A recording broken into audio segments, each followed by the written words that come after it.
What's going on, guys? Welcome back to the I'm Not Lucky, I'm Blessed podcast, the show where we celebrate young entrepreneurs and their achievements, and then we inspire up-and-coming entrepreneurs to make profit using their passion. And as usual, I'm your host, Lucky the Most. So, guys, today I have a special guest in the building with me. But before I introduce our special guest, guys, if this is your first time listening to the podcast, I want you to like, share, comment, and also follow us. Our guest today is a self-awareness coach, an author of an amazing book called Liberty by Her. She's a speaker.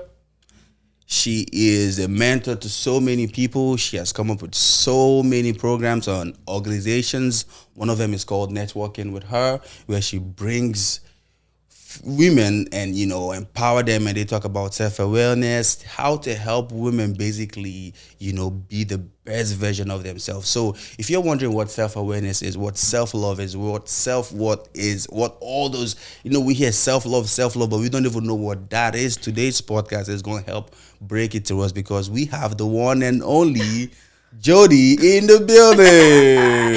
Hi, thank you for having me. That was like a wild introduction. Thank you. Thank you. I tried. I gave all my best for that one. Thank you. Thank you. Jode, welcome to the podcast. Oh my God. How you feeling? I'm not a liar, so I'm going to be honest. I'm nervous. I've been away for some time. This is the first time I just popped my head up somewhere. So. I'm so glad I'm the guy having you after the comeback. I'm the one having you for the comeback, and thanks for making this happen. I appreciate you. Thank you. You could have just said, "Hey, man, I'm not in that space right now to do a podcast. Give me a year or something." But yeah, I like the fact that you just no excuse. I said yes without thinking about it. I thought about it after you said, "Okay, I'm gonna message you." And then you're like, "What did I sign myself from?" and I committed, so I'm here. Sometimes you gotta jump before you think. Listen. I mean, that's life. Life will never make you ready before you take that step. Sometimes you ready even. Oh shit, what was I thinking? And then it's too late. You're already in it. I'm in it. You start. Now you figure it out as you go. Mm-hmm. Yeah, I'm glad. Yeah, I'm going. Yeah. So, Jode, what is love? Jode. Oh my God. I love that line. Love, yes. Comma, Jode. But I want to know what it is. I want my listeners to know what that means. Oh my God. So when you start to entertain the idea of entrepreneurship, it's like, why? Like what?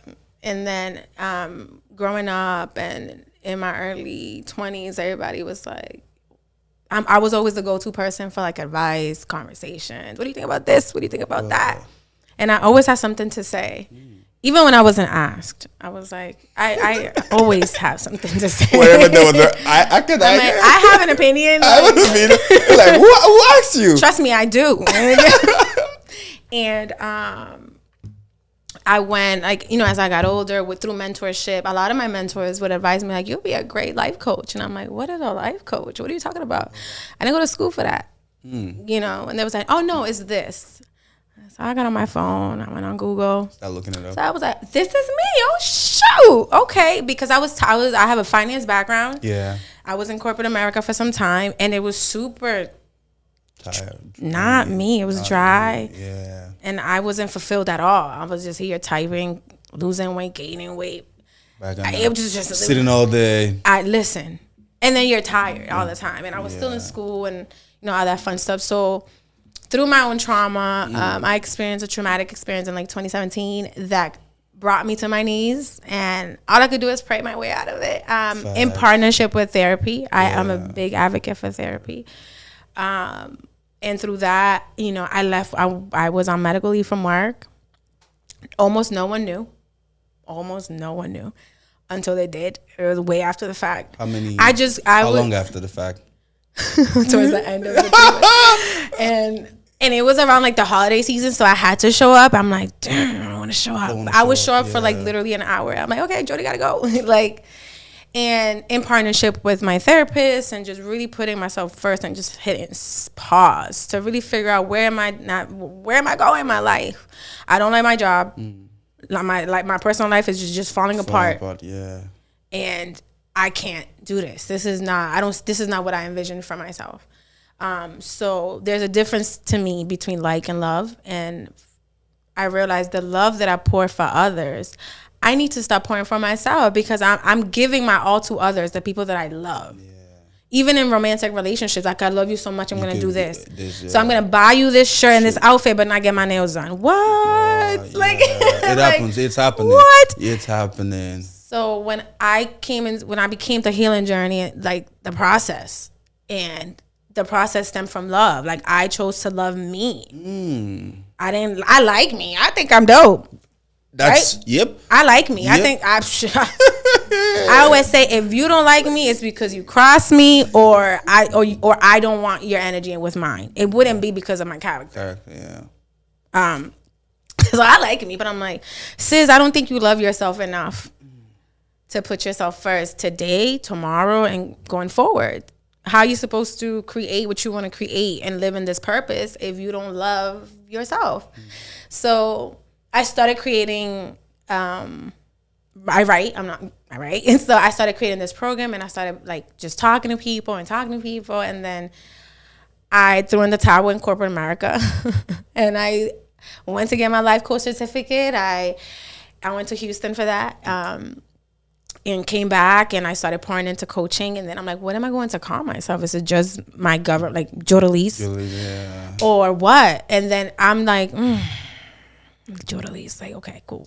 But it wasn't tied to that's a beautiful name. Thank you. Yeah, let's just say that. Thank you. Yep. Thank you. That was my parents' creation. Listen. Jodeliz. 2 names, right? It's the Caribbean thing, right? It's the Caribbean thing. It's 2 names. Special names like that, I always know it's 2 names or something. No middle name, because it was my first name's already it.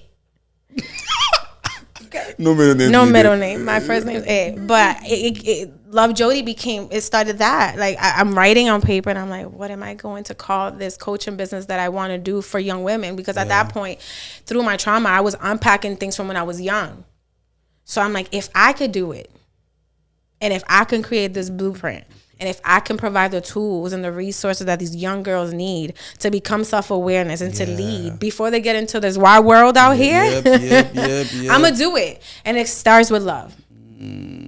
That's where it all starts. And it starts with love. So in everything that I do, I sign in Love Jody. Love Jody, yeah. And then, like, when I do any event, and then with my coaching, I have them sign everything, love whoever you are, because you chose to love yourself. You chose to put you first to be who you're supposed to be. And whatever your belief system is, right? You just want to be who you're supposed to be. Yeah.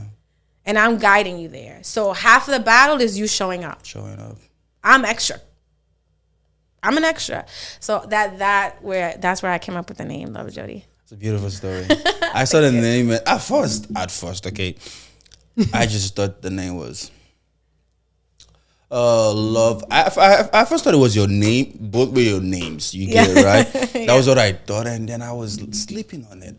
And then, because I was, doing my looking up and all that, and then I saw that. I was like, could this mean the love you write at the end of your letter and say Love Jode? Yes. I was like, yes. I was like, she thought that's so beautiful, because that's what you write at the end of every. And it's crazy because I closed my eyes one night. I'm like, what am I going to call this?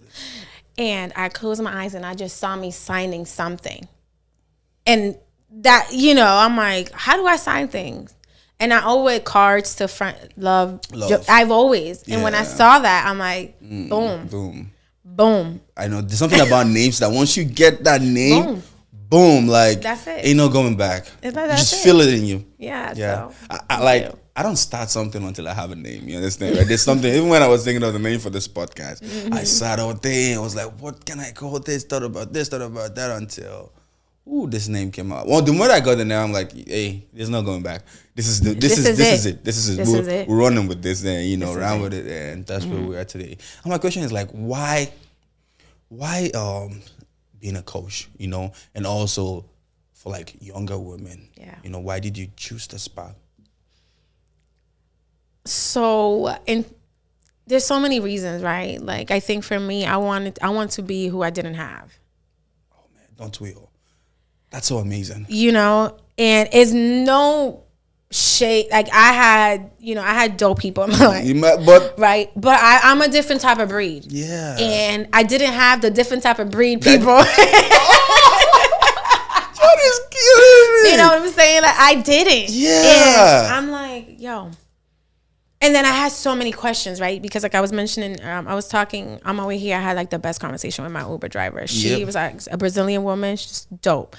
And when you speak of culture, there was so much like at home, it was Puerto Rico. The minute I stepped foot outside, it was Boston. It was Roxbury, right? Yep. And there was so many questions that I had that nobody can really answer. Yeah. No fault, right? No fault. But I'm like, yo, it could have saved me a lot. If you had someone to answer this question. If I had someone that can tell me what's up and can guide me. Right? Yeah. So, and I discovered that through therapy when I realized all the trauma that I had to unpack from decades and decades ago. Yeah. And once you do that, it's just like, don't be selfish with your gift. Don't be selfish with what you learn. Like, why wouldn't I want to continue and pour it back into others? Yeah. Right? Like, why not? I always call you turn the mess into a message. You're like the one that turned that mess in your life into a message for someone. You get right? And that's like a selfless thing to do. A lot of people go through things in life and just keep it to themselves. But like, that's not why God gave you that. God gave you that for a purpose, like, so you can use that to help people. If we can just get out of our head and still thinking, why me, and cry about things and not say like, why not me? You understand, right? Like, why is this happening to me? And then get the why out of that and go out there and use it. Like, I was in that situation too, where everything happened to me, I would be complaining about life. Till I got to the point and say, you know what? Now I understand my life. That your words, I'm a different breed. In order for me to do this, I have to go get it myself. Yeah. I have to be the first guy to do this. I have to be, so like, it's like, if it doesn't work now, I don't complain. I'm like, God just wants me to work a little extra. Like, like I'm like, he doesn't just want me to be a regular person. He just wants that extra in me. Like, he just wants to, so now I welcome all that and just, you know what, I run with it. And so far it's been good. Like, because I don't know if that's called self-awareness, but just being aware that, hey man, this is how it's going to go, and just accepting it. And then it's like, okay, what can we do now? Yeah. And if you can't let go of the why, just add the not and be like, why not? Why not? Why not? Why not you? Why not you? Yeah. And I learned that really because I'm like, yo, I'm tired. I'm tired. I just want to sit. Just chill. Chill. But it's like, why? Why? Because who I have you here to be cannot sleep this long, right? And you have, unless I need you to stand still for a second to see what's up. Yeah. And that's what happened. Like I was telling you before, I've been in isolation, and this is the first thing that I pop up to, and it's just like there's a reason why I've been in isolation, right? And it's more so like it's necessary for change. 100%. It is, and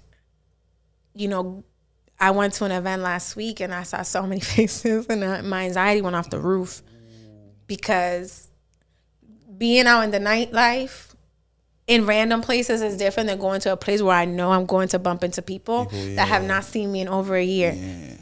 Right? And I'm like, oh my God. But I'm supporting, right? And I'm here and I believe, right? Like, I think that if we do better for each other in the community, like the Black, the Latino community, us, if we just support each other more and we're there, for each other. It doesn't take, it's free. It is free. It is free, 100%. To pull up and to show your face. To show your face. And to support your loved ones and your friends and your people. It's nothing.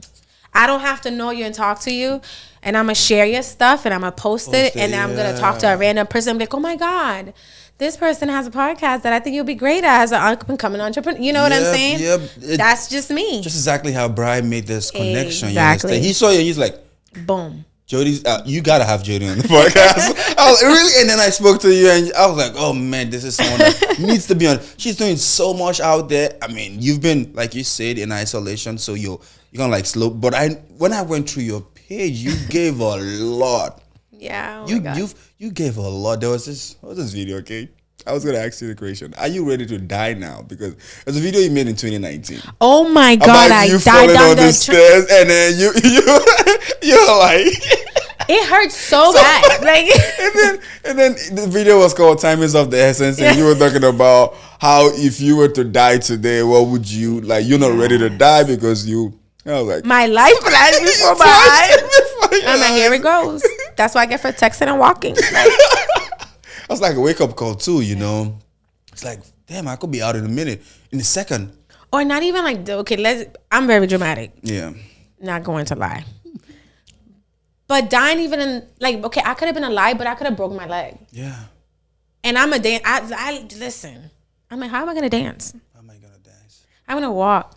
Like I said, dance before walk. That's crazy. But that's how much I love dancing. You love dancing? Yeah. So I'm like, so it's just moments like that where you're like, okay, so if it kind of hit you that hard, outside of the pain of the leg, it hit me deeper than that. Like, oh, if I don't walk, if I can't walk, if I can't run, if I can't dance, if I am dead, what have I left behind already in this moment? Yeah. And at that time, it was nothing. I had just started. Just started, I remember. I had just started. And I'm just like, yo, I'm about to be, you know? And don't get me wrong, it's not to say that if that happened, it wouldn't have stopped me. It wouldn't have stopped me. Because I'm alive, I'm breathing, right? My brain cells are going. You're still going to move. I'm still with the broken leg. Yeah. But it would add, it would probably add more challenges or whatever the case was. So it kind of was a reality check like, sis, what are you doing? What are you doing? What are you doing?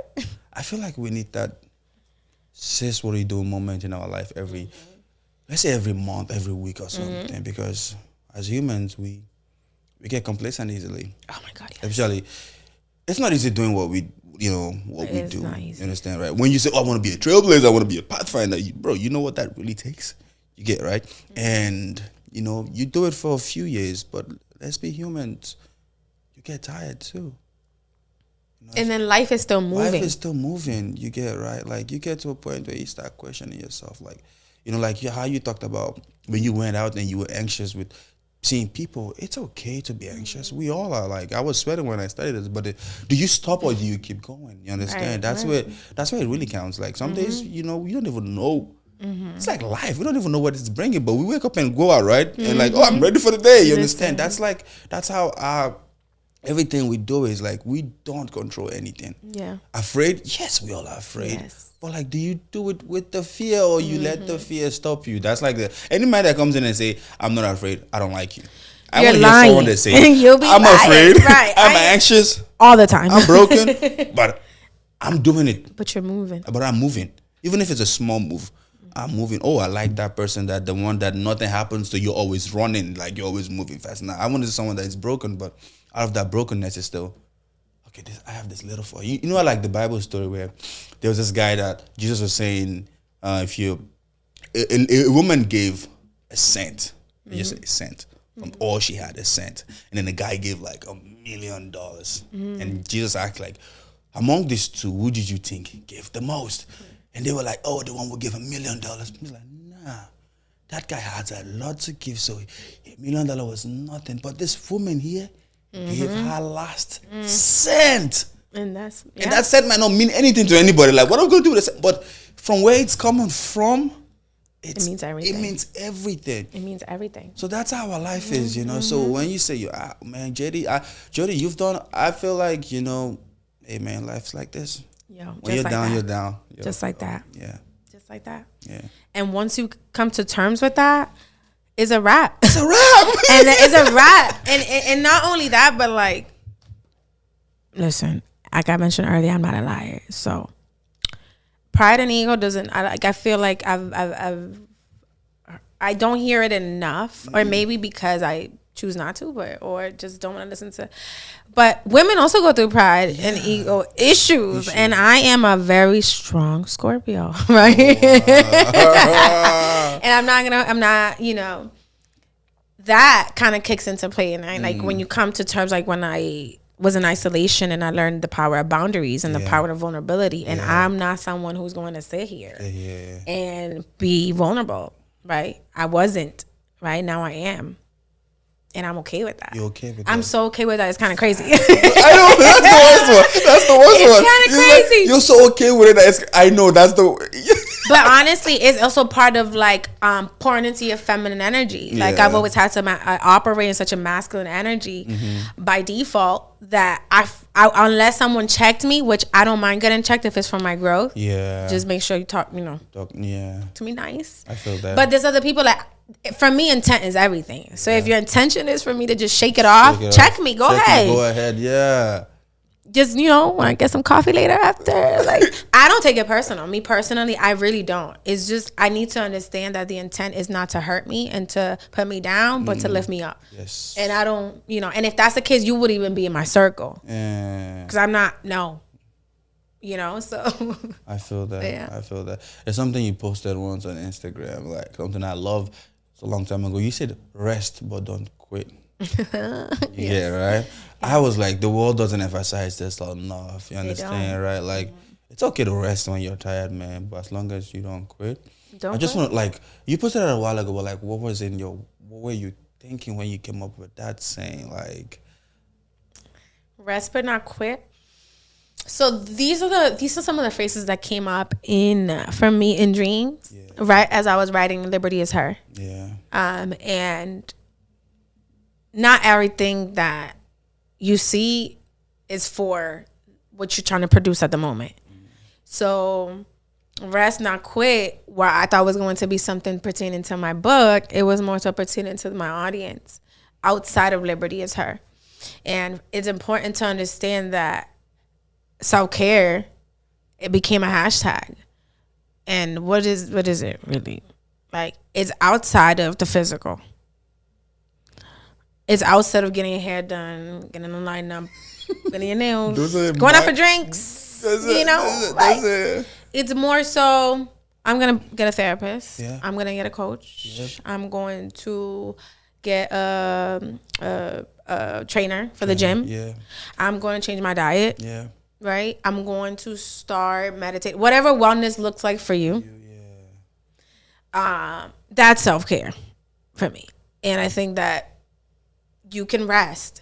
It's okay, because I'm someone that I'm like, if I'm not doing nothing, I am failing. Yep. And I'm like, no, sis, you're not, because if you're too tired, you're not going to be able to produce what you need to produce. So chill out. So you're not quitting, you're chilling. Just sit down for a second. Yeah, we need to stop pushing more off that. Yes. Let people know that, hey, sometimes it's okay to not do anything. Like, rest is self-care. Yeah, rest is self-care. That should be the new self-care. Rest is self-care. Rest is self-care. Rest is self-love. Yeah. So. I love that. Thank you. Yeah. So I'm taking you way back. Okay. You are. Oh my God. I just told you I'm in a way. Like, Jesus. 2019. Oh my God, my heart. You said something. I love that. You made a post on Instagram and you said something. What'd that say? You said it's always scary to put yourself out there and go for it. The fear of failure is the devil. They said everything you want is on the other side of fear. So I went for it. Remember, what was it? This was your first post on Instagram. And I want to know, like, what was that you went for? I'm gonna throw up. There was two its. Oh really? Yeah. Okay, two its. Okay, what are the two its? My heart. I just can't. It was two its. It was quitting corporate America. Really? You got benefits. Yeah. You got it all. You got what they want you to think that is everything, and security. Yeah. But I'm like, but my mental is not secure. So I got security for you, like, not for me. But not for me. And I have bills, then how am I going to do this? And I feel like I receive messages like, I'm like, in prayer and meditation, I'm like, just do it.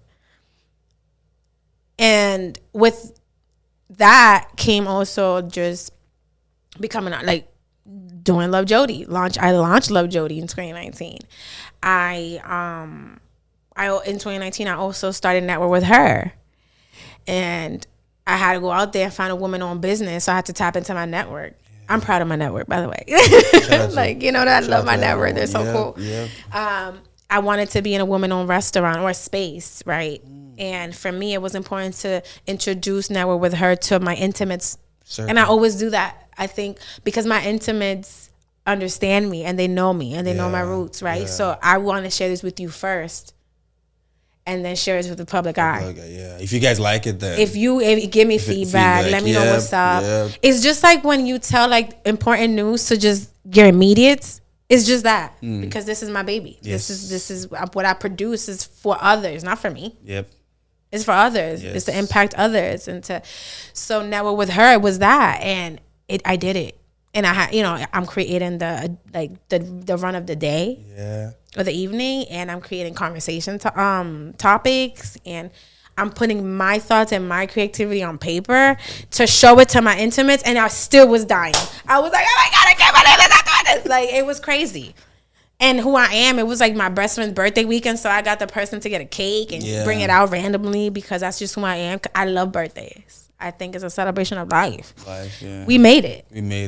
Another year. Some of us don't think we're making it. You know what I'm saying? So I'm always celebrating birthdays. I don't care how old I get. I feel It don't have to be crazy, but it has to be celebrated. Yeah, celebration. You don't like cake? Get a cupcake. I get it. Yep. Get an ice cream cake. Something. Get something sweet to celebrate celebrate. another year of life. So I did that, and it was so nerve-wracking because my friends would know me. They don't know me in this space, in this business, and this creativity space. So to just share that with them, it was like, I'm gonna do it. Can I do it? Should I do it? I don't know. Like, Yo, man. and I didn't want to get in my own way because I do. Let me tell you, I'm the queen of that. We're the queen of that. I'm the king of that. Listen, and then I have people that are kicking me like, sis, are you being selfish with your gift? And it was like the wildest question I've ever had to answer because I was like, yes, I am. I'm sorry. I promise I'm gonna do it, and I did it. And then I launched Love Jode at the end of 2019. And then, yeah. I feel like there's nothing, they say nothing good comes easy. Oh my God. There's nothing great or like powerful you've done that you weren't anxious or you weren't it wasn't nerve-wracking. Yeah. Like, I feel like that's just part of, if you feel that way, you're onto something good. We should normalize that. We should normalize that feeling that once you get, like, I was telling a friend, like, I love my circle, but I want to be in a different circle. I want to be in a circle that claps for me when I fail. Period. I want to be in a circle that don't tell me about. I want to be in a circle that like dreaming big and going out to get it just a normal thing. And that they like, today what did you do today? What did you feel like today? Not even what did you like pass? No, what did you feel like today? What different thing did you try? Because the circle I'm in, I'm the only one trying to make them go fail, but they're like, nah. Like, try something new, learn something different. Yeah. That's new food. New food. Even if it's something that simple, you get it, right? New liquor, new cigar, new something. New dance. New dance. Stop playing. Like, something. That's the beauty of life. But yeah, it's just, oh man, like...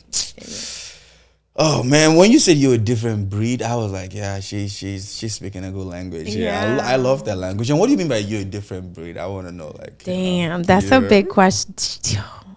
You said it. I feel like a lot of good things come to me in the middle of chaos. Oh. Man. And when I say chaos, is the chaos that, like, you know how I was saying earlier, I'm creating a blueprint from no print. From no print. Chaos too. Like, I'm supposed to handle this chaos, and I never had this chaos in my life before. Like, what's up? I don't know. Chaos. Like, I don't understand. God, ancestors, help a sister out. And I think it's just one of those things where, oh my God, where can I start? Start from anywhere, man. You got time. Okay, I'm gonna give you a story. Ask me the question again. So, we were talking about chaos. Now you moved to chaos. Yes. You said everything good happened to you in the middle of chaos, and you're like just fresh into chaos. No blueprint. No blueprint. Making this sprint. Yeah. Like, the question is like, how do you make the most with the chaos in your life? I kind of stop. If I don't know, like, and I think it's a gift and a curse because if I don't know my next move, why am I moving? And I think it could be a survival instinct because of just the way my life has been played out. Yeah. And it's just one of those things where it's just like, I need to stop real quick and be logical. Like, and I think that's where like different breed things come into play because like, I think different. And there's a lot of people that think similar to me. Yeah. But I move very different. Like, I grew up a tomboy, for example, and a lot of women in my circle have too. And there's a handful of them that I'm just like, we can speak the same language because as as much as I am all about women empowerment, everything, I'm also about men. Like, I don't see, like, and that comes with growth. Yeah. Right? That comes with growth and understanding and therapy, okay? But I'm not someone to knock people down. And I've had my moments where I am like, these men are crazy. But these women are crazy too. I'm very much okay with saying that because I don't want to agree just to agree because we both women. Yep. That's doing a disservice to another woman. And I love different perspectives. That's just where I thrive. I love having uncomfortable conversations. So I think for me, it's just I move different. I move different in who I don't care a lot. And when I say this, I don't care about a lot of things. Because if the intent isn't to hurt me, you're having a bad day. Let's talk about it later. Or it's happening for me, not to me. So how am I going to move forward with this? And I've always been somebody who I get along with a lot of people. But it would be one of those things where I know a lot of people, but a lot of people don't know me. Just because I'm a people person. I remember faces. Yeah. I remember, and I get along. Yeah. But I don't, I'm behind the scenes a lot, and I observe, and I'm logical. I'm not just an emotional woman. Women get tagged, and yes, we are all emotional creatures because that makes some men, and that's so beautiful for me. Like, embrace your emotions. There is power, like I said earlier, in vulnerability. And I think I've never been like, this is new Jody, right? Like, I learned this through grief, through pain, through trauma, but I had to, right? It comes down from like the love that you had to pour into yourself. My character is the same. I'm still fun. I'm still spontaneous. I'm still very honest. Yeah. I like to take risks. I like to talk smack. I get along with my peoples. I have a lot of, people. There's a difference between relatives and family to me. So I got relatives and I have family, and more of my family are not relatives. I have way more family that are not relatives. Right? So, because after a while, friends become family. Yeah, you know what I'm saying? So it's just like the way I move has become different. But in my character has been the same, which is why it's like you have a foundation. Until you water it, it's not going to continue to grow. So my character wasn't growing for some time because I wasn't watering it. I lacked an immense amount of self-awareness. I had leadership, but it was for others. Like, I could lead and I could do for you. Or for you, not for you, and you. And when it came down to me, I'm like, oh yeah, I got it. Just because I could wing it, I could operate, but I could produce from procrastination, and it'll be good. But if I take my time, and if I pour into it, it'll be freaking amazing. Yeah. So, but we just settle for good. I'm not, and I was good enough. I was settling for good because I was still getting some traffic and some a little attention. And some. Yeah, we've been right. There. Yeah. And I think that I'm like, sis, there's a disconnect here somewhere. Where is it? And it wasn't just, I'm gonna be me. I'm gonna do me. Especially, I cannot sit here and not practice what I preach. I refuse to do that to my audience, to the people that I coach, especially the young adult. That's the next generation. I will not sit in front of you and yap because I saw it on a meme and, and do all this. And I'm and I'm a city kid at heart, so I'm still going to maintain me in everything that I do and how I speak and how I give advice. And how I write and how I coach. I will never forget where I came from. Ever. Very powerful. The Roxbury streets, the Dorchester streets, the Jamaica Plain streets, Puerto Rico. Yeah. That's all me. And you can see it in the work that I produce, and you can see it in my writing, and you can see it in how I speak, that I don't ever will forever forget where I came from. And I think some people do get lost in the sauce in their growth, in their development, and wherever they are in life. Some people get disconnect with their character, their roots. Their roots. Once it gets good, they just kind of like move towards the other side. You forget about where you're coming from, the people that were there for you, and you're supposed to bring more people out of that. And I think that when I went to Puerto Rico in 2021, and I was supposed to go for 3 weeks, and I was there for 3 months. Oh, really? And I think that was really started my self-discovery journey, because that's my roots. Like, what made you want to discover yourself, like your self-discovery journey? Like, you talked about trauma and all that you've been through. Like, I want to know, like, where did it all start from? Where's it coming from? What made you say, why weren't you satisfied with yourself? Like, you understand, right? You had a good life, you had a beautiful woman and all that, but like, what about you? Just like, what just made you? Why am I basic? I say I'm basic, and my friends like, you are not basic.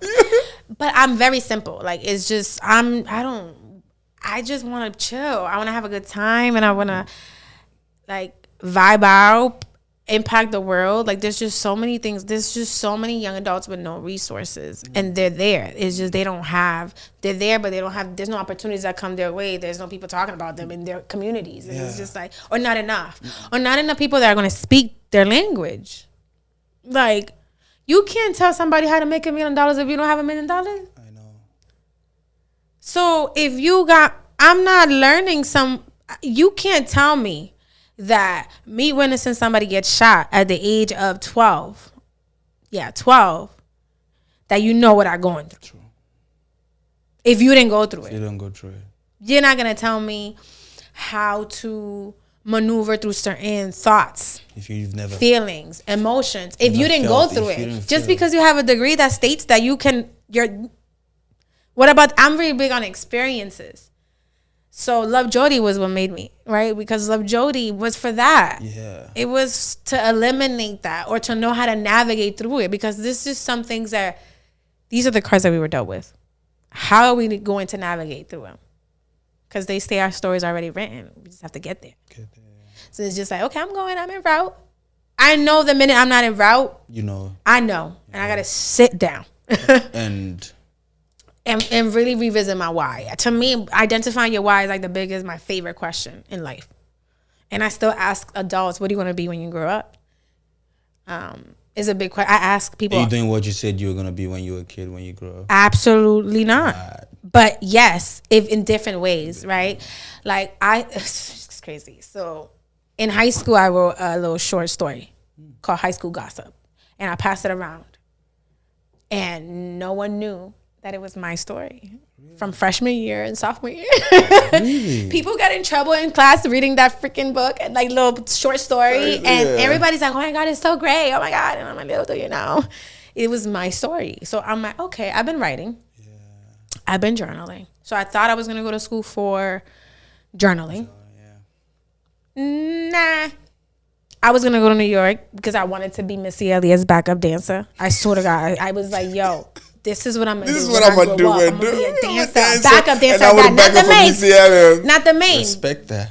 But Missy Elliott. Respect that. Right? There was something about Missy Elliott at the time. I'm like, you my girl. And she barely moves, right? Are you going to give her some moves? Nah, I'm good. My back. My knees. But I thought I was going to do that in New York. My parents like, absolutely not. No. I'm like, but I'm an adult. No, you're not, sis. So I didn't go.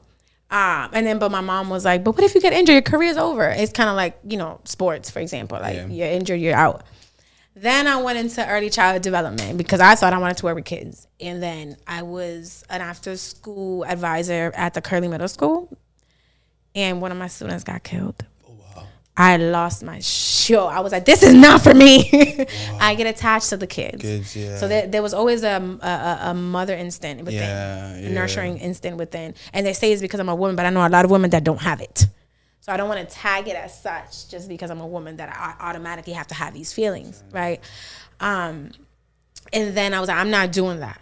And then I went into business. I went into finance because it was like the norm thing to do. At that time. And then I'm like, this is not me. I couldn't, like, I felt uncomfortable when my hair was in braids, or when my hair was curly, because this is when I was noticed in the office, versus when my hair was straight. If I wear bright colors, wow, look at you. So it was things like that I'm like, oh, I don't want to be here. Like, I'm making rich people richer with what I do, and no, I'm not doing that. This is not me. And then, like, working in the community work and doing for the kids, like, I knew that I wanted to do something that was going to impact the upcoming generation. I love that. And authenticity. And because for me, I the way I learned from people that look like me and that went through it, not that people that have a degree that says that you can. You can, yeah. It doesn't make sense. It doesn't make sense. Bro, it doesn't add up. Add up. Can you explain how? Please. And it's not to say anything about people who pursue a degree, because for me, I want to say, I want to finish my degree in business, for example. That's just a me thing. But I battle day to day with why. Is it a me thing because it was embedded in me when I was young? Or because it's going to give me more credibility in my what is it, right? Yeah. And I know it's not, because I give my own credibility, and what I produce gives my own credibility, and my experiences and the ability to be able to speak on the things that made me who I am today gives me credibility with the audience that I'm trying to work with. Know your audience. It's just like, so when I say I'm a new breed, I just have a different mindset in my experience, right? Because I also come across the people, we think the same. I'm like, you're so freaking cool, because it's not just me. I don't want it to be just me. And that's why we need to, like, normalize being different. Yeah. Like, you shouldn't be feeling some type of way saying, I'm a different kind of breed. Right. I want to be a different type of breed. In my circle of friends, we're all different, and I love it. Yeah, like, I tell people, all my friends, that being different is my superpower. Listen. Put that on a t-shirt. I want to come in here, and if everyone is standing, I want to sit. Yeah. Because I just want to stand away from. I just want to be like, I want people to notice me. Like, once I get in here, like, everybody's talking, I'm quiet. Like, so people can say, who's that quiet? Like, being different, I am, like, that's one of my fears. You know how you say, like, I'm like, I walk on being different. Yeah. If everyone is working, I'm running. Like, if everyone is I love lifting weight. Yeah, right. That's like, I'm personal trainer. That's my, I remember when I first started exercising, I thought of the most different ways to work out. I thought of the most different. And all the things that I did before, that everyone was looking at me like, he's different. What the fuck is wrong with him? Now it's what people are doing. Yeah. Boom. Yeah. Boom. So I relate with you. And it's hard doing that because you're all by yourself. Yeah. You feel like you're the weird one, but like, we need to say, hey, you feel different? You're welcome in this circle. This is where you. You're welcome in this circle. You don't have to go out and stop being different. Like, people used to tell me, you do too much, Lucky. Ooh, they would tell me that, and I'll hang up. And you hang up, yeah. Because, like, I don't got time. Yeah, people like, and if you're not mentally strong enough to fight that, you would say, okay, maybe I should slow down. So I did slow down, and then for like a month, and I felt I feel like I got sick. I'm not gonna hold you. I think I got sick. I was like, yo, I'm losing all this weight because I'm listening to. Yo, it's so bad.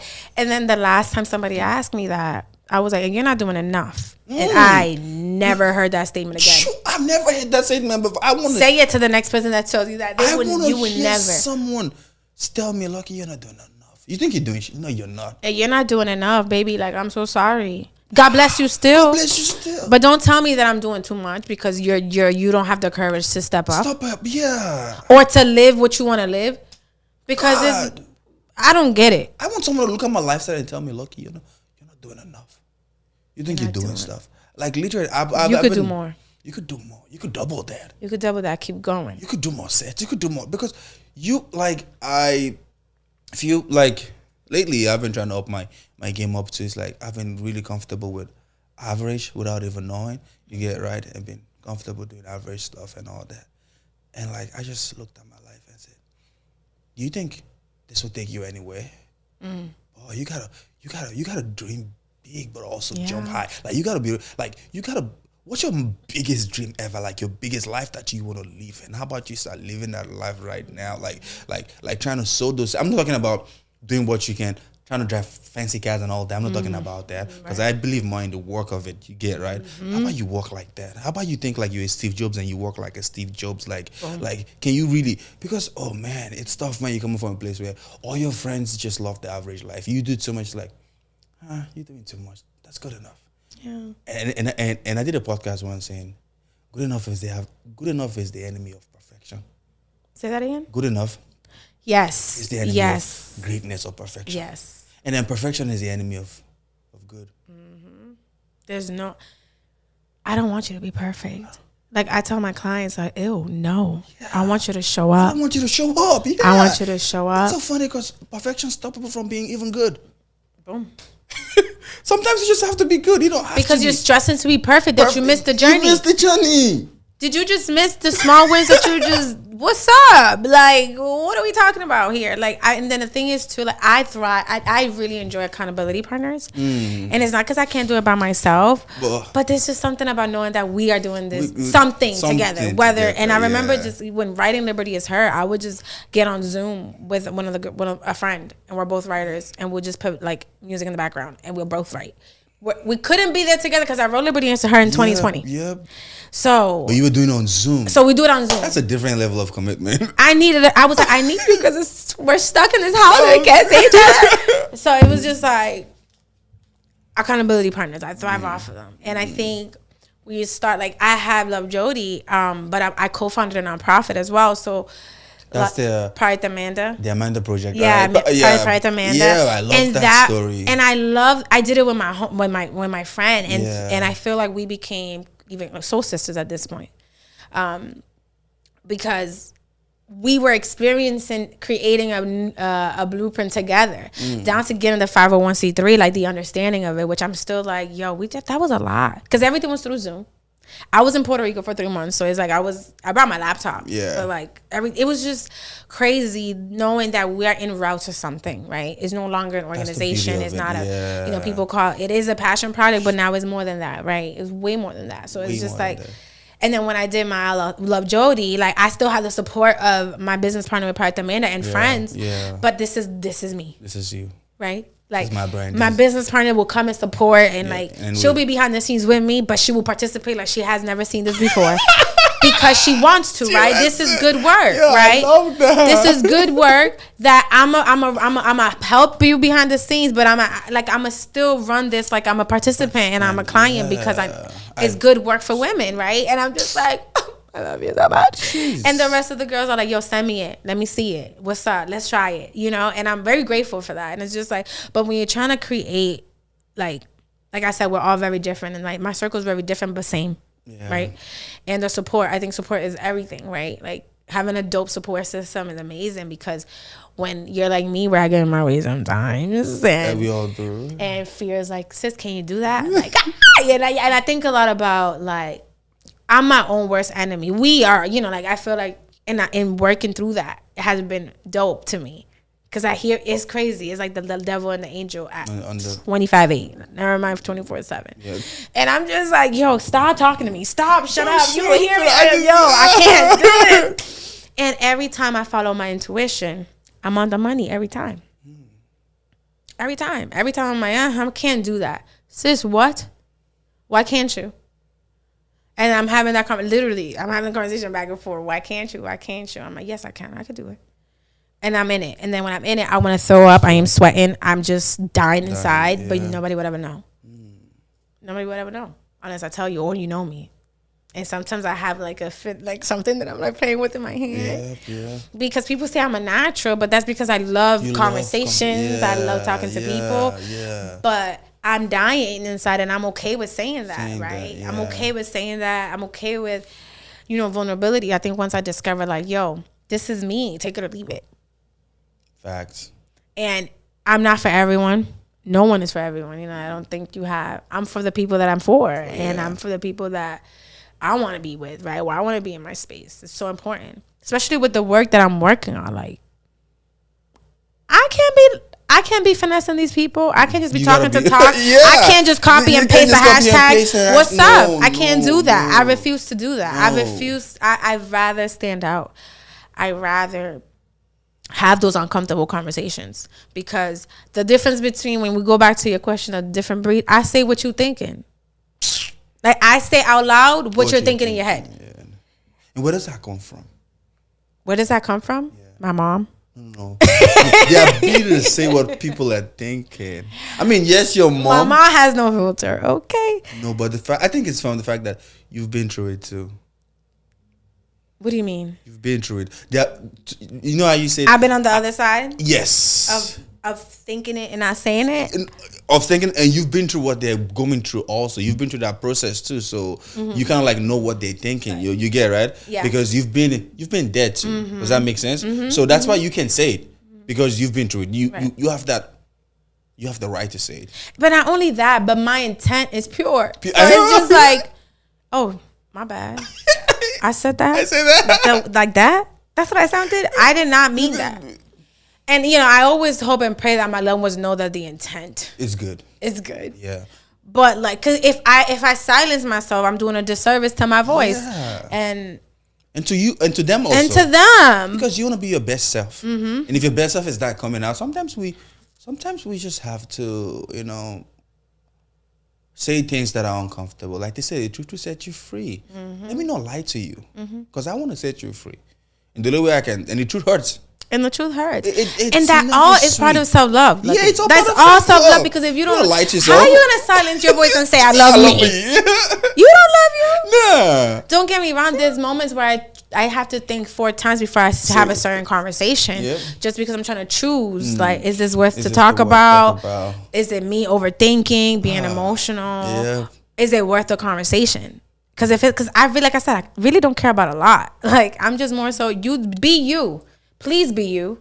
And I'll choose whether I want to rock with you or not. Please be you. I don't want you to be nobody but yourself, ever. Yeah. And I would choose based on who you are, if that's somebody that I want to share energy and space with. I love that. So, yeah. I love that. Wow. Okay. Now let's go into like that self-coaching, Jody. First, I want to know, like, people talk about self-awareness, self-love. What is self-awareness? What is self-awareness, and why do you speak so much strength and everything on self-awareness? Like, why?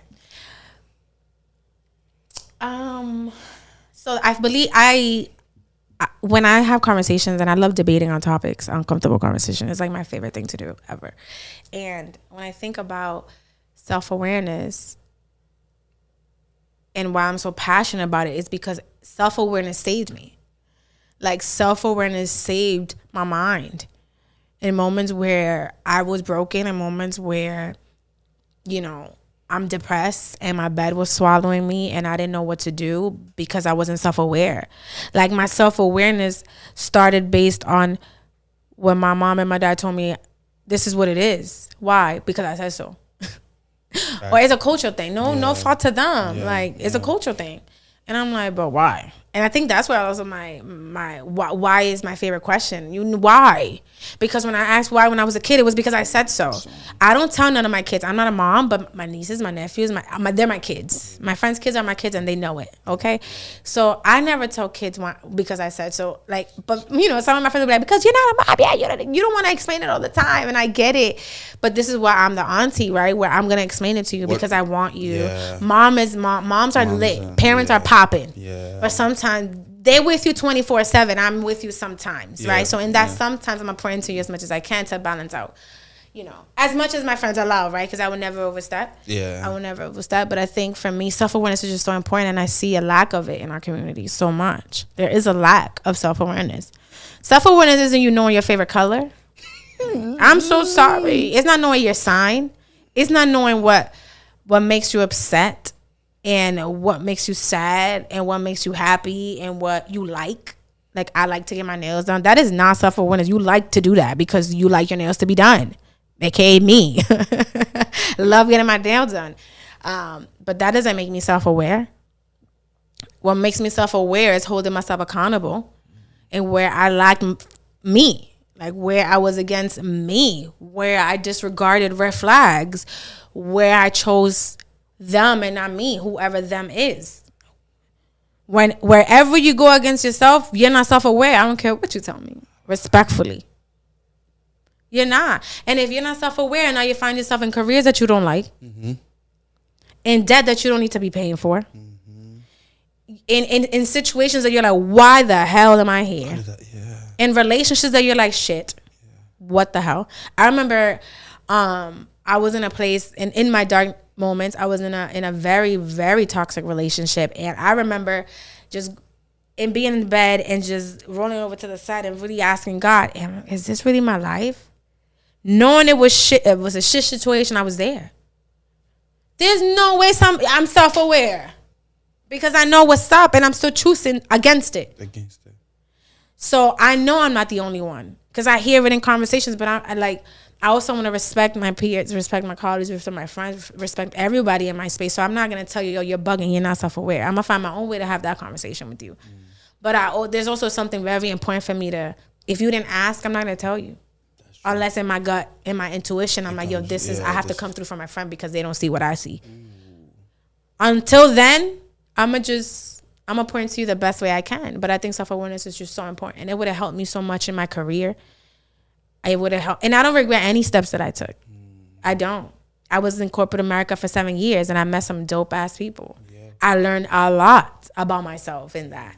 I don't think I would have ever been a life coach and I would have ever been a speaker or an author if I didn't go through what I went through in corporate America.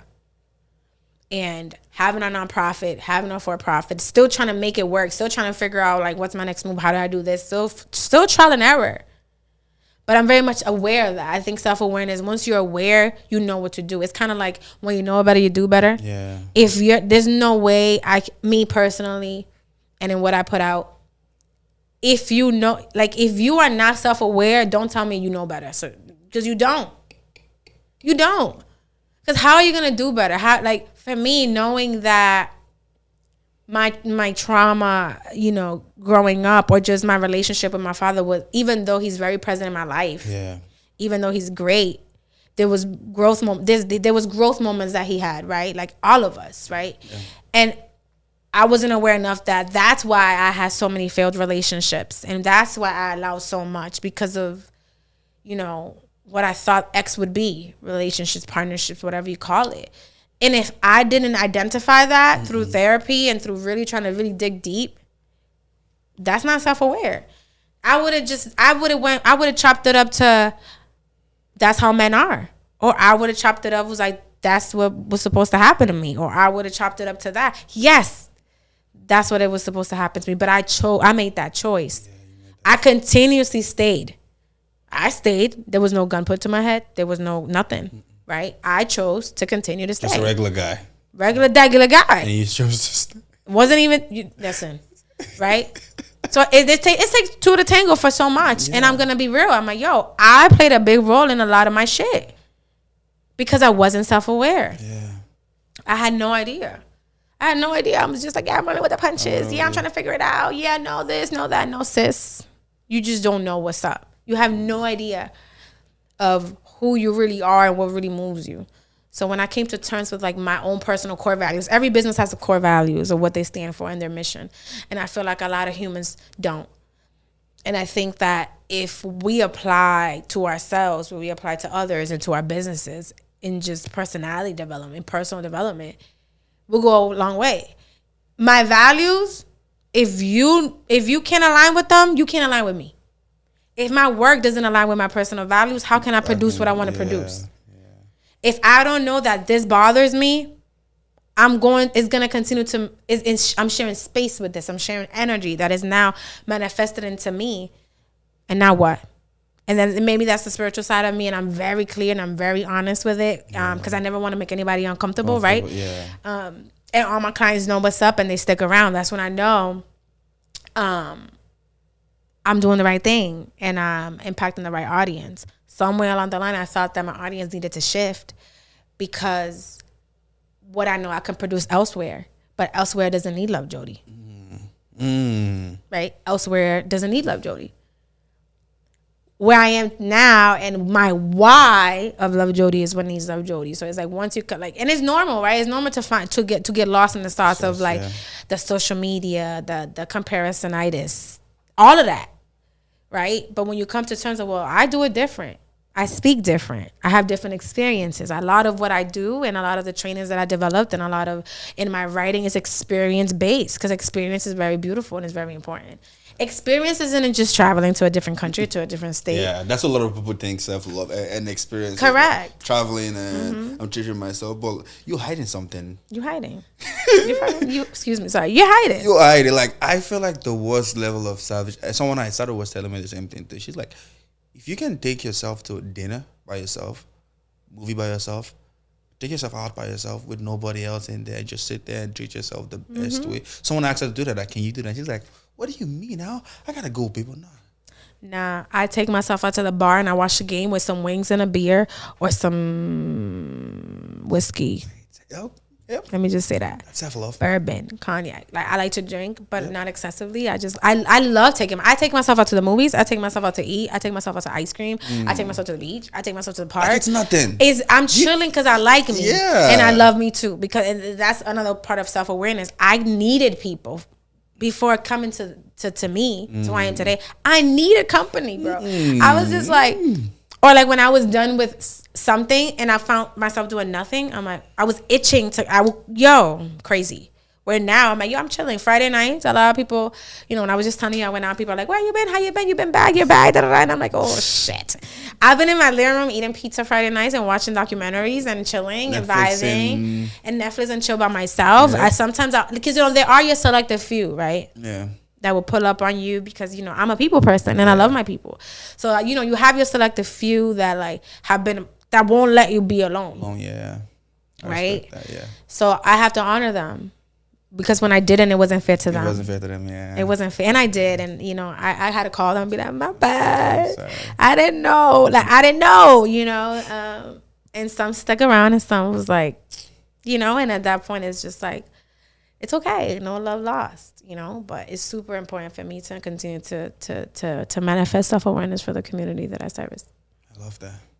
Thank you. So you spoke about we talk about self-awareness and all that. You also, in India, you kind of said how to become self-aware, but you said, the first identifying it and then also core values and all that. But I want you to help my listeners, how can someone become self-aware?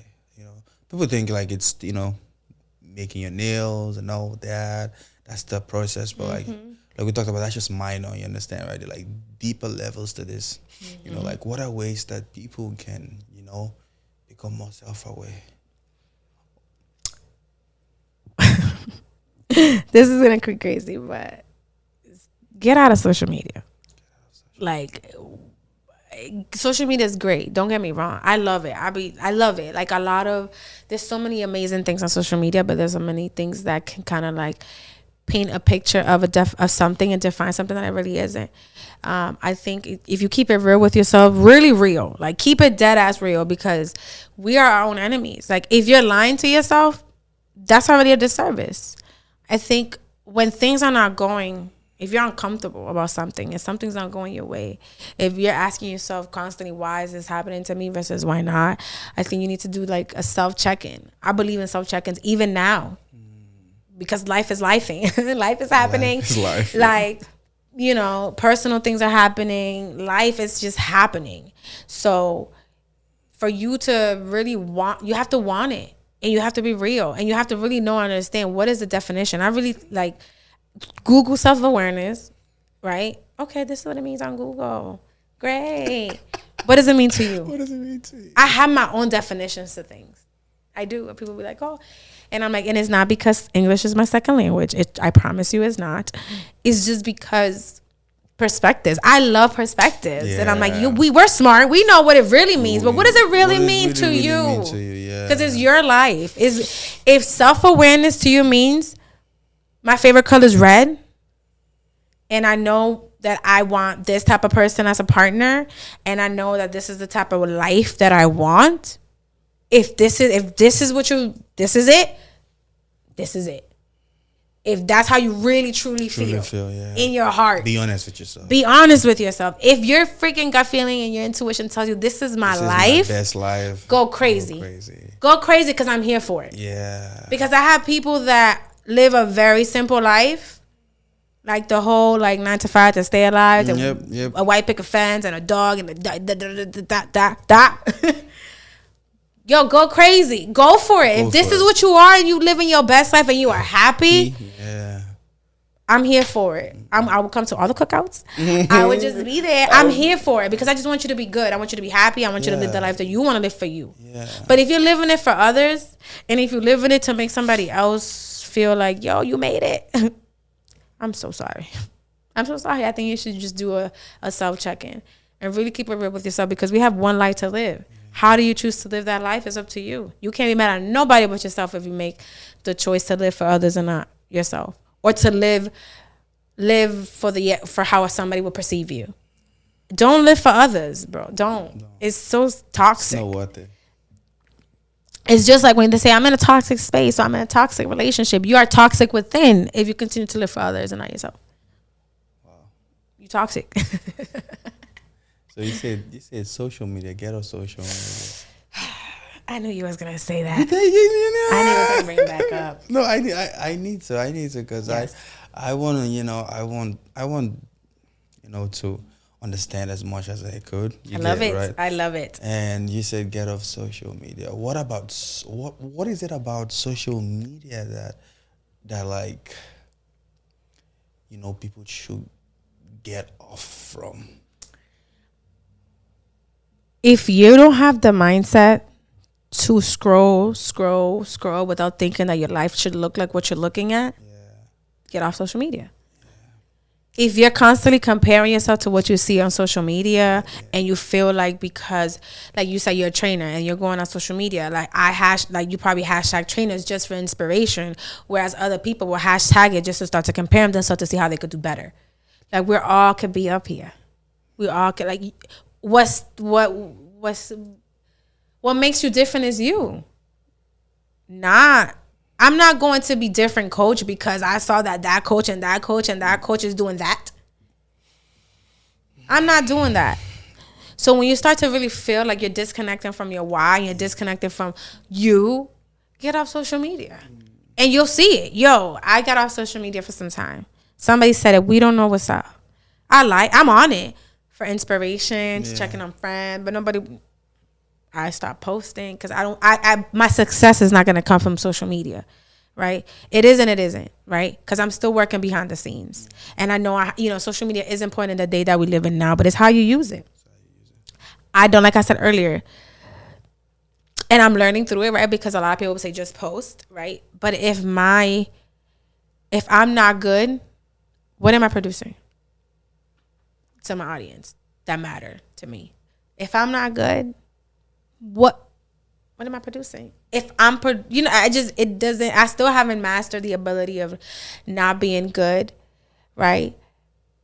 And when I say I didn't master it at the time, and I feel like going like in isolation, I've learned like, okay, you could produce because I got out of it, right?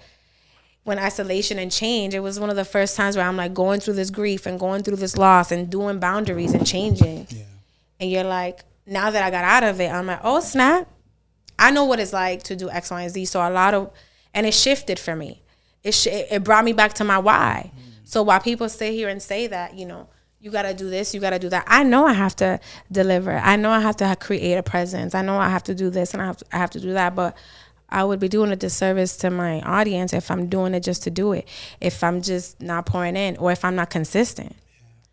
Because if I'm not okay, I'm not going to be consistent. That's not fair for me. From who I am as a person. That might work for others. And, I have received feedback like, well, you can't do that. You have to pose. You are not Love Jody. And my vision for Love Jody and it's not yours. And it's going to be. And it's not on Instagram. And it's not an Instagram. It's bigger than Instagram. It's bigger than Instagram. It's in the community. It's in the people that I speak to. It's in the people that I want to impact. It's in the culture. Instagram is like a secondary. It's secondary, right? It shouldn't be. It's not the main. It's not the main, right? Because I don't because I don't have 5,000 or 1 million followers doesn't mean I'm successful outside. My Instagram. Followers didn't equal my success. Maybe it's just on Instagram. You understand? Correct. But you want to see what I'm doing outside? I'm still changing lives. You get it? And that's why I wanted us to have this conversation. Talk about Instagram because I wanted to understand where you're coming from. You get? Because I use Instagram a lot. I love it, yo. I love it. So here's the story. Instagram has there are days where I was not motivated to do anything, and I've gone on Instagram, and it also boils down to who you follow. You get it, right? I follow a lot of people that will help me grow. Period. It's Instagram brings these people I admire, my mentors. It brings them like in front of me. Yes. So I follow the likes of like I love David Goggins. I love Tom Blue. I love so many people that just first thing you see is like, get your ass up and go do something or something. You get it, right? Like, I'll tell you a story. There was once in my life when I just started exercising, and my goal was to work out every day that I should. Okay, and then I had friends come over, and it was my workout time, and then I got friends that were there at that moment, and I was thinking, damn, I should go work out, but friends are here. How do I do this? And then one of my friends just took my phone and logged on my Instagram, and the first thing he played was a workout video from this Instagram handle that is called Machiavelli Motivation, and they post workout videos. Yeah. I know the great people that work out. You understand, right? So he came across that video. The first video he played was that video, and it was so loud that I can hear the screaming of the workout that the guy was doing. I could hear the weights. I could hear everything, and automatically it clicked in my head, and I'm like, guys, I love you, man, but I have to go work out. Yeah. And I played that same track. I played that soundtrack till I go to the gym. I worked out, came back, and then we had our fun. Ever since that day, they respected me never to play with luck. It's workout time. You get it, right? So it's like, I get what you're saying, like, how Instagram, but it's like, what do you really follow on Instagram? Like, you have to, that's what I was going to say next. Like, you have to make it work for you. So, like, until you get into the mindset or understanding, right? Because for me, listen, if you knew my algorithm was a little wild, okay? Because I was following BS. Yes, yeah. Things that nurture the eye. That's it. Not the mind, not the body, not the soul, not anything. So I went on this delete rampage. Once I came to terms with that. So when I say get off of social media, is if your mindset is not for social media because it's not for you right now, get off social media until you get into a place where you could go and use social media for you, not against you. Not against you. Because I feel like whatever has the power to kill can give life. Correct. You get right. And like a lot of people say Instagram is this. I tell people Instagram is the best thing that can happen to the same way you call it the worst thing. It's the best thing if you make it work for you. Like, don't see it as this negative, evil. Yes. Because that's what it's going to be to you. Yeah. You get it, right? That's what it's going to be to you. And I've had conversations with people like, oh, why? Like you said something like, why post when you're not good? You get it, right?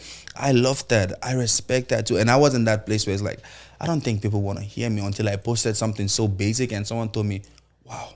Yeah. That changed my life. Thanks for saying that. Correct. You get it, right? So it's like sometimes we have this mindset of doing something big, but really, what if it's just someone just needed to see your video and correct and someone just needed to see how not good you are. You get it, right? What you're going through and say, wow, she can do it. I can do it. And I recorded. So like when I say I'm working, I've recorded some of my sessions of pain. Yeah.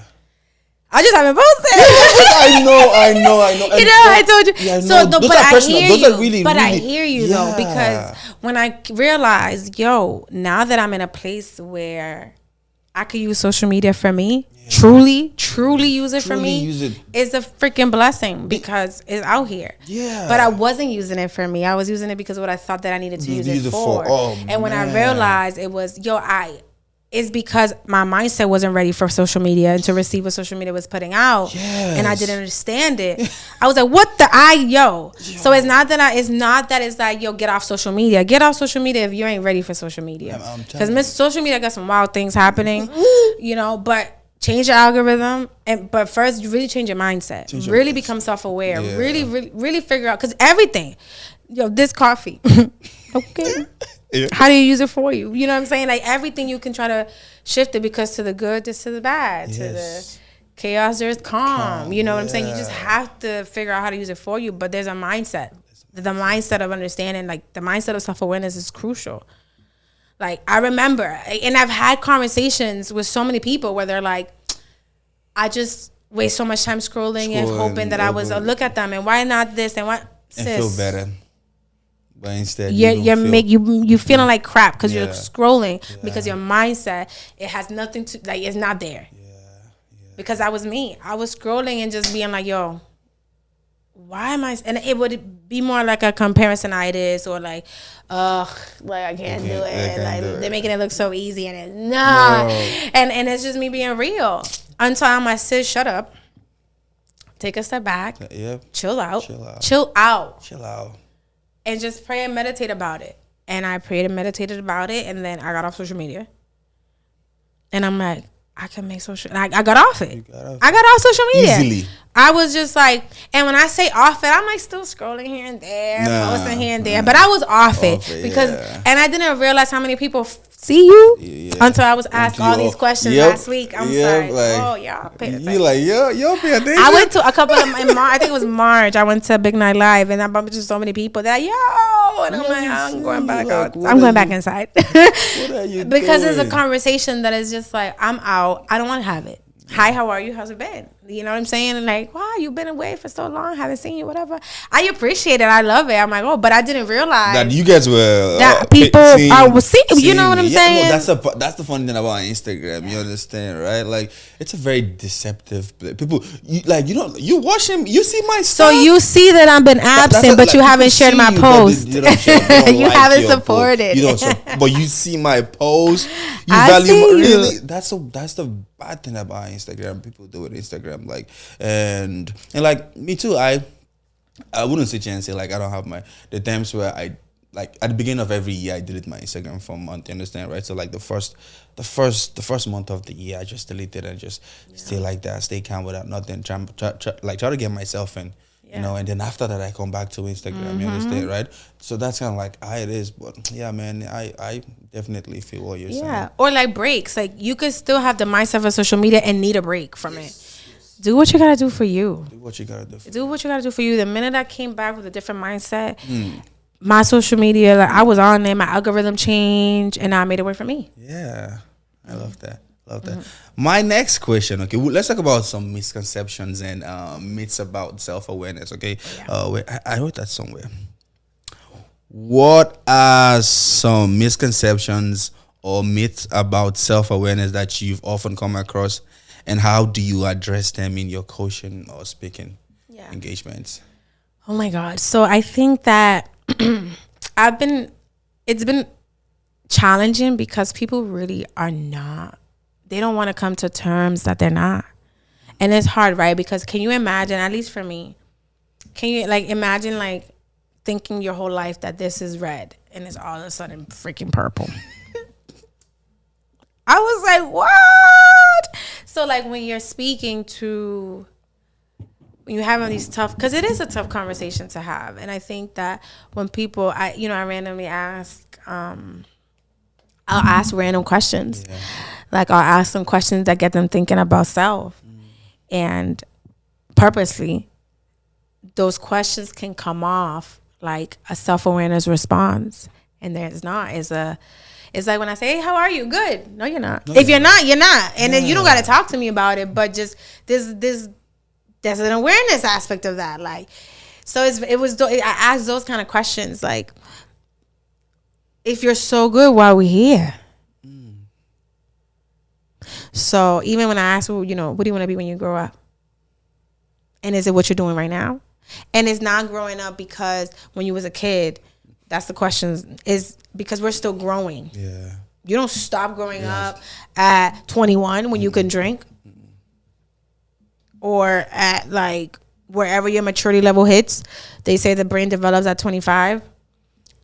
That's not when you're still going. You're still growing. And then it's okay to make a pivot. It's okay to shift. Yes. If not, one thing we learned in 2020 was a pivot. And it's okay to do that in self. So when I'm having these conversations and I'm doing the clarity calls to make sure like we're a match, because when I'm not going to take your money just because you're itching, maybe because you're more intrigued with my personality than the work that I'm going to produce, right, with you. And I'm just guiding you through what you already know, and I'm just giving you guidance. Like I said, you show up, I'm extra credit. Half of the work is done when you show up for yourself.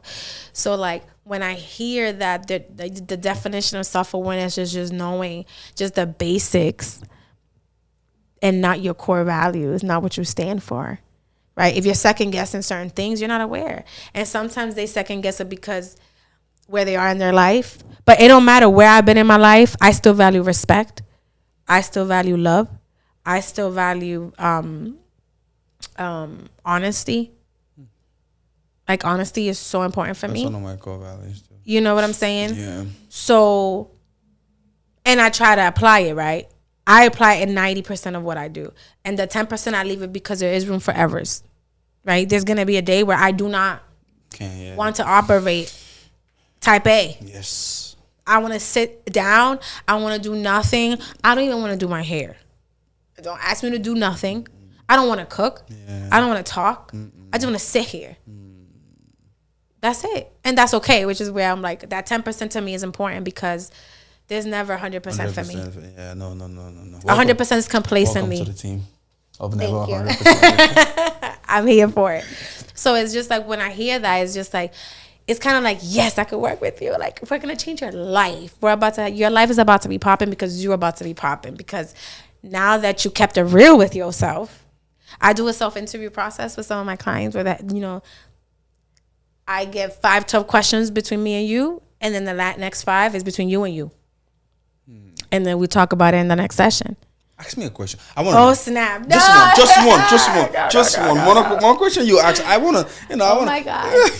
Okay. Yeah, just from a self-interview perspective, it's just like one of the questions that I do ask. I do ask, what do you want to be when you grow up? I do ask, what's your why? I do ask, and then I ask like regular questions, like, like, I ask them like, what are you doing now in your career and why? There's always a why in every. There was a follow up because there's a why to do things. Because I had to do it for money. Yeah. What are we talking about? I got bills. Okay, bet. Now you know that. Because as long as you know you're not doing it because this is where you're gonna end up, we're good. So when they're honest, I think like back to honesty. So I ask, let me see what question I can ask you.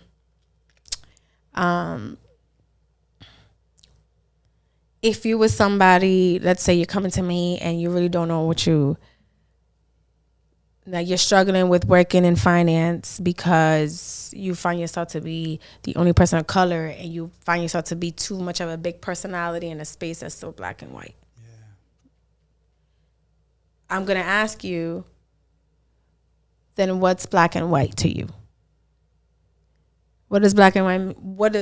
Why is that such a con to your current situation?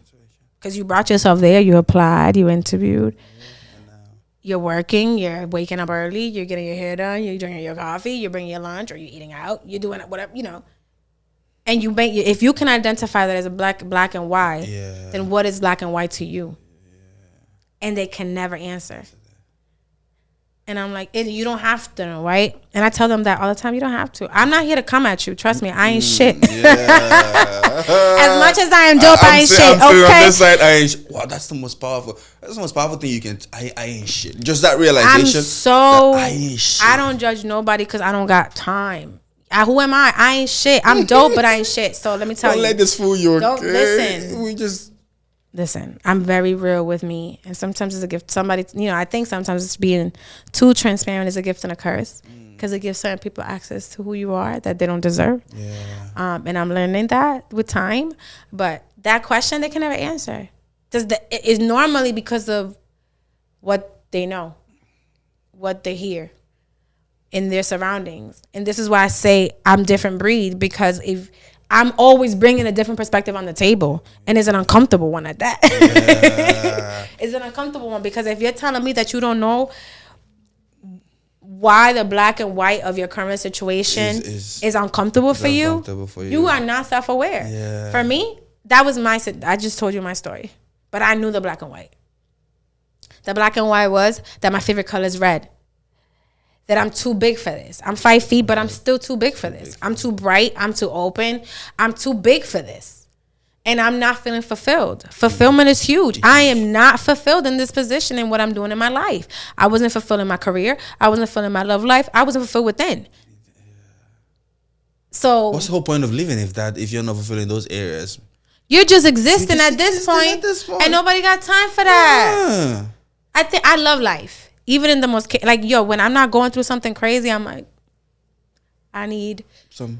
Not that I want my life to go crazy all the time, but there's a level of growth in the chaos. There is a level of like you're learning something. I hope, because some people just don't, And sometimes, like when I do things like this, and I think back in my past, I'm like, damn, I went through that. That's crazy. I can't believe I went through that. But I do because I know me and I know that I can. It's just more so having grace with myself in the process and keeping it real. If you don't keep it real with yourself, but you have a dope support system, somebody will. But it's not the same as you keeping it real with yourself. It's not. Yeah, 100%. Because and talk to yourself nice. Don't get me wrong. I'm a potty mouth at times, but it's all love for me now. Because I didn't always love myself, but I maintain love at the center of everything that I do. Love is at the center of everything that I do, which is why Love Jody is what Love Jody is. Because without love, what? I love coffee so much that I'm going to have coffee once a day. Not the 5 times I was having it when I was in corporate America, okay? 5 times. Once a day. Once a day, gotcha. I love, the beach so much that I one day will move towards an island. I'm an island. Like, I love it. You're an island girl. I love it. But I'm a city girl, too. I love the build. I love my skylines. Like, I love it. So it's just like, I know what my black and white is, so I'm aware. If you don't, you're not, but I'm going to get you there. You just got to keep it real with yourself and show up for yourself. I can't do for you what you could do for you because I don't know you know you. Yeah. You live in your head. I don't. Yeah. You know your struggles. I don't. I just know what you decide to share with me. And at that point, if you're lying to me, this is why the clarity session is so important, because there's been clients that I have said, we are not a match, but these are some resources. And in my book,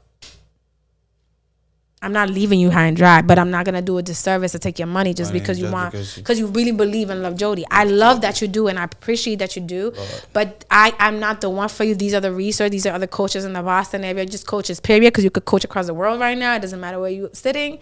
So I don't leave them dry. I don't believe that. That's not what I'm putting out.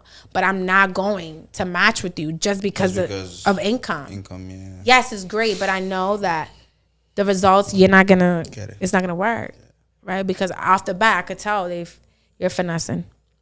This is not the time for you, right? Timing is everything too. I've had a client that at what moment she reached out to me in January, it wasn't the time. She reached back out to me in September. That was the time. Wow. That was the time. I did not do the clarity session all over again. She said, we have to. Absolutely. You're a different person today than you were yesterday. And we matched in September. Wow. So I don't shut the door. I just close it. It's unlocked. Rest. Like you say, rest but don't quit, Rest but don't quit. So just right now there's no, just hold on. Correct. And then, yes. When the time is right, it's going to happen. It's going to happen, and I'm your girl for that. So I love that, man. Thank you. I love that passion, and you really want the best for people. Mm-hmm. It's not about taking the money, you understand, right? It's like, no, I want you to change, and that's my motto as a personal trainer too. You get it, right? When I'm with people, I want people to change, to get the result that they want, and whatever I can do or cannot do to help you is what I go for. So let's talk about the book. Oh my God. I'm here for it. So, like, what inspired? Oh my God, that book! I haven't read it. I want to read it. Oh my God, right? I'm gonna bring you one. Book, absolutely, please. I got you. I went online trying to get. Listen, I got it in my house. I got you. Okay, so yes, let's talk about the book. Oh my God, I still can't believe I'm an author. I can't. Yo, it's so crazy. I look at my book every day. I'm like, shit. I wrote this. Shit. And my face is on it, right? And I didn't want that. Let me tell you. Okay. What do you want? I wanted another face, not mine. I was like, damn. But then that picture circulated the net that year, and everybody like, this is it. It has so much power. And I'm like, does it? I'm like, damn, sure. I didn't want my picture. I want, but it looks so good when they send it to me. I've always loved writing, always. And I think it's because I'm always love talking. And I was always saying something.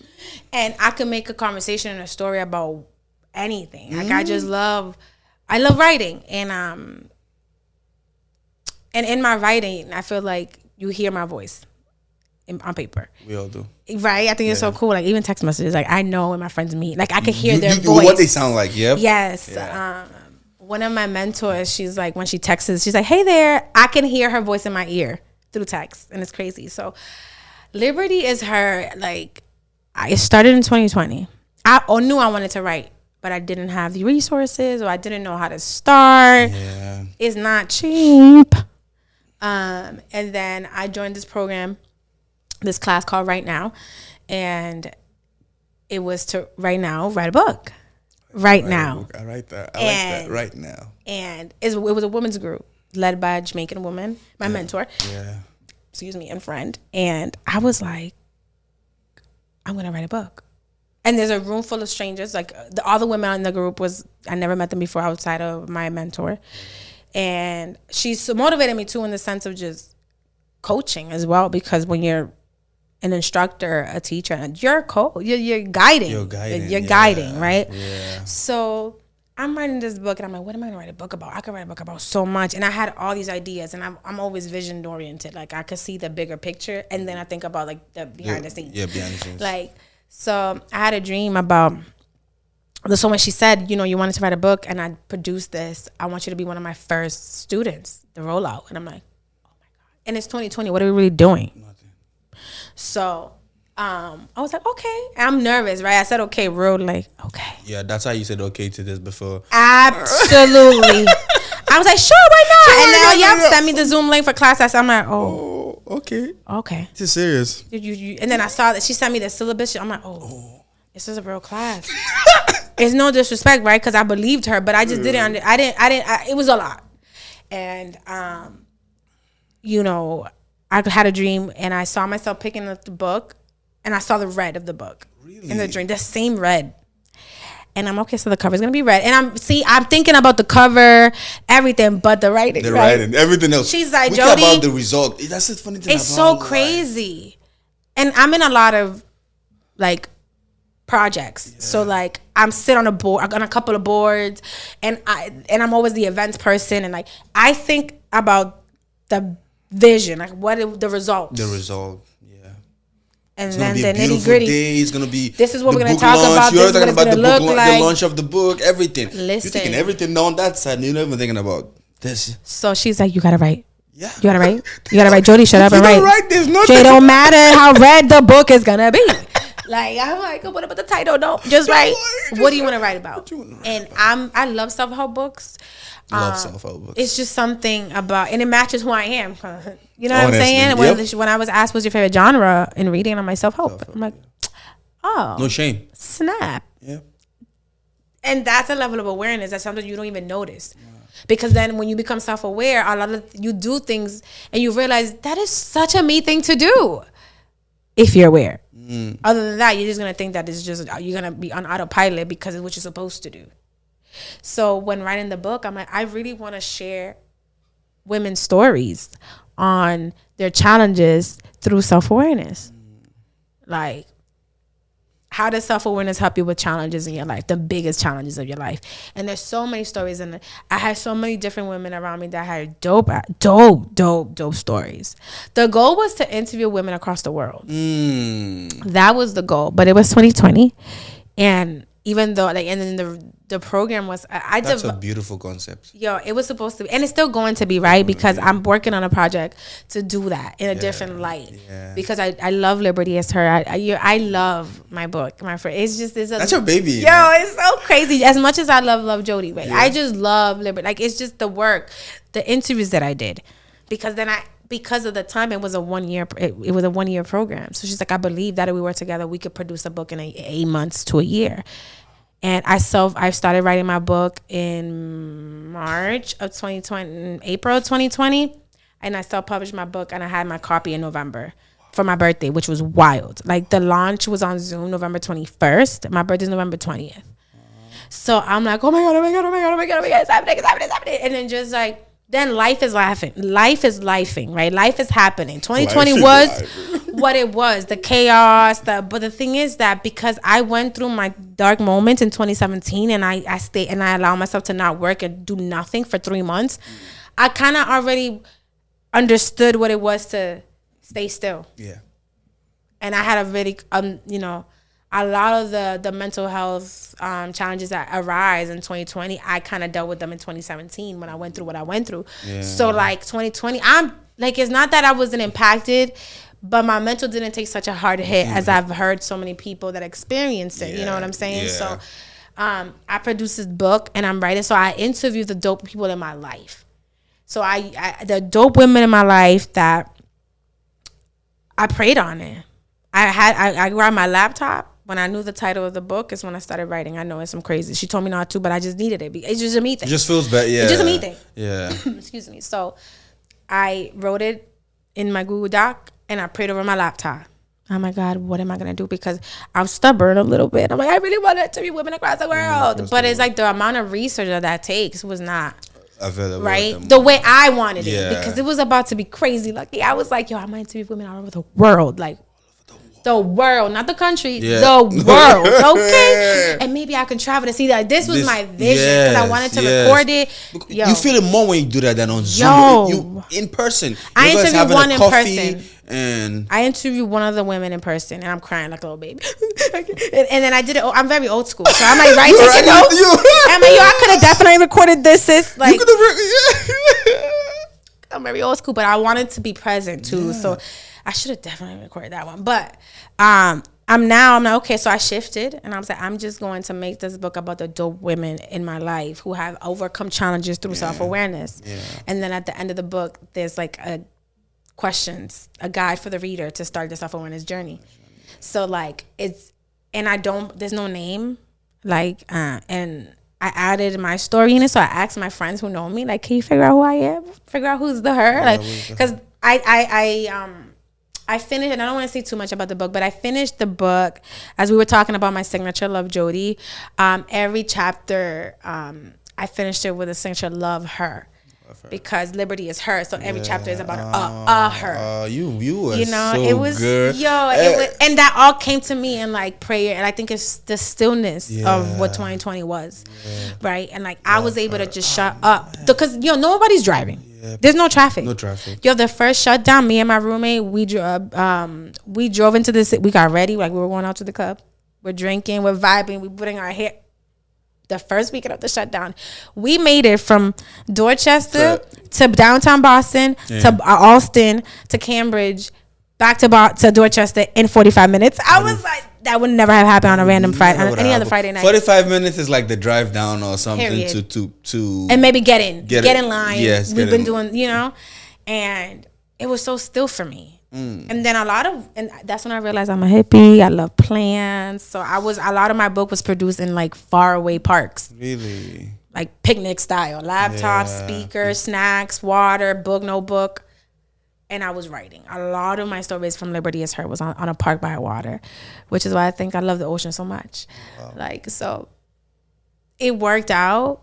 Like, these women are so courageous and brave, and I thank them every day whenever I get your stories are powerful, and I just wish I could tell more of it. So I am in the process of writing my second book now. So I'm excited. I'm so excited because I'm going to have you on the podcast. Book. So good. And, like in isolation, right? Yeah. I've been writing my second book. It makes me nervous. Like I'm starting thinking about it. I'm still in the process of writing it, but now I'm catering to the fellas. So so I'm excited. So when I interviewed a couple of guys, so my story will be catered to the fellas. I don't want to say too much. Thank you. Yeah. But I'm so excited. Thanks and for thinking about the guys too. I do, because I'm still like, somebody told me one day, lucky to be honest, I was having dinner with a friend, and he was like, I can never date you because you're all about women empowerment. You're a feminist. And I'm like, excuse me? What does that have to do? It's like, because, modern feminism, they're all against men and this. I'm like, I'm all for men. Trust me, I love men. Like, just stop playing with me. Right? I am not against, men. That's not, and I don't care. And it's not that I wanted him to date me. It was more so I need you to understand that there is a difference between feminists, like modern feminism and feminism or women empowerment. I'm just wanting. I'm for people. And I just wish that we, that love for people was instead of the divide between men and women that I see.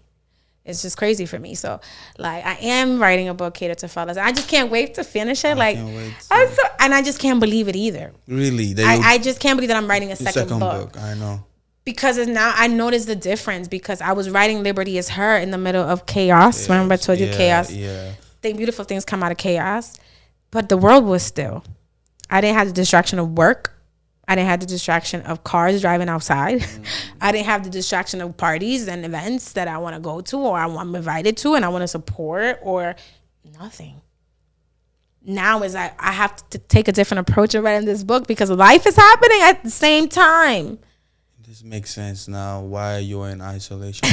There is power in isolation. Yes.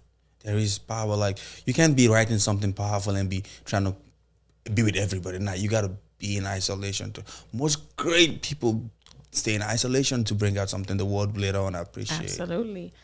And like, I don't want to do a disservice to the fellas that are going, that I've been blessed to get to know, because I'm not taking the time to pour into like I did with Liberty Is Her. Yeah. Both will be my babies. Both are my babies. Like, it's so crazy. Like, I get butter. It's like, when you're on a first date, you're like, oh my God, I gotta get dressed. Oh my God. I'm like so excited. It's just like, and it's been challenging because like it's a different time. Yes. I'm a different person today. More challenges life that, with the passing of my grandmother last year, just adjusting. That's when I started writing the book, by the way. Like, and then in 2021. So like things like the idea of like, I'm gonna do it. I'm doing it. Was in 2021, and then the writing process happened on top of the grief and on top of the and I'm like, my escape is writing. Chaos. I'm telling you. Like, people be like, oh my God, chaos. I'm like, yo, chaos, bring it. Because after this chaos, something beautiful is about to come. And that's been my testimony. Like, people be like, I can't believe that happened to you. I'm like, yo, I told you my life is chaos. And I'm okay with that. I'm okay with that because there's a balance. There's balance between the two. I learned so much. Whatever goes up comes down. You get it, right? Roller coasters. You can't just stay up there forever. Now you gotta come down. And I don't want to. And like saying, the lower the ball slam, you slam a ball, right? The harder you slam it down, the higher it goes up. You understand? Yeah. Right? So and it's also like a feeling, like knowing that I went through what I went through and came out better. There's just something about that makes me like, oh my God. I'm getting there. Just get to the end of the tunnel. Yes, thank you so much. I'm so grateful for like the pain because people's like, I hate pain, right? But if I say that, then I'm not gonna work out because it's painful. Because it's painful, yeah. I'm not going to put myself out there because closed doors become painful. Or no's become painful. But when you start to think about pain and pleasure, like, this pain is going to bring something out of me. Yeah. This pain is going to help me here. Yeah. You start to embrace pain a little differently, yeah. That's the mindset. That's where I wish everybody could get to, but it's not for everyone, It's not for everyone. Not for everyone. And I learned that. And I learned to be okay with that because at first I want to shake people. Yeah. Like, and why can't you think like this? No. It's special. Yeah. Special. That's why it's Love Jody. Yes, thank you. It is. So, oh man, we coming to the end of this episode. Thank you. But before we end this, I want to know, how can people be part of Jody's story? How can people get the book? How can people sign up for your programs, networking with her? How can people be part of Project Amanda or something? Yeah, Project Amanda. How can people, support this? Yeah. Jody. Yeah. Instagram, anything you got, please absolutely. Just give it to us. Listen, I'm very mean. So I always tell people, call me, beat me if you want to reach me. Like, my love Jody handle on Instagram. _love Jody. My personal page, Deliz, DELIZ _89. I didn't know you had a personal page. I have a personal page. A few days ago. Yeah. And with Project Amanda too. Project Amanda on Instagram and Facebook. We have a baby shower coming up, so I'm excited for that. Yeah. We didn't get a chance to talk about Project Amanda, but I would maybe, if I can have you or your partner. Absolutely. That's a beautiful thing. You're doing so much that we don't even have enough time to talk Project Amanda will be here. Just let us know when. We will be here. Yo. We love it. I love what you're doing with the podcast. Thank you so much. Thank you. And if you go on at _ love Jody. The link is in the bio for everything. Okay, the books, the Project Amanda, coaching, all that. It's all out there. Thank you. So the last question is, if you could sit with the younger you, that were first experiencing chaos, that didn't know the beauty of chaos, that didn't know what comes out of chaos. You understand? If you could sit with that younger you and advise what would you tell her? Oh my God. This is I haven't answered this question in so long. Oh, I haven't answered this question in this space ever. So this is the first time. I think I would tell young Jody, I would just be like, Nana, you're gonna be fine. Nana means girl, sis. You're gonna be okay. You got this. Like, you got this. Like, there is nothing that happens by accident. And if I knew that, then I would have chilled a lot. Yo, I would have been chilling, bro. I would I would have been chilling. Like, when I say chilling, chilling. If I just could tell you, you got this. You're gonna be fine. Don't worry about it. Chill out. It's not worth it. Yo, I found a gray hair the other day, and I'm like, sis, this comes from the times that you thought that you didn't have it, but you got this. So yeah, that's what I would tell. And I would say that to anybody and everybody.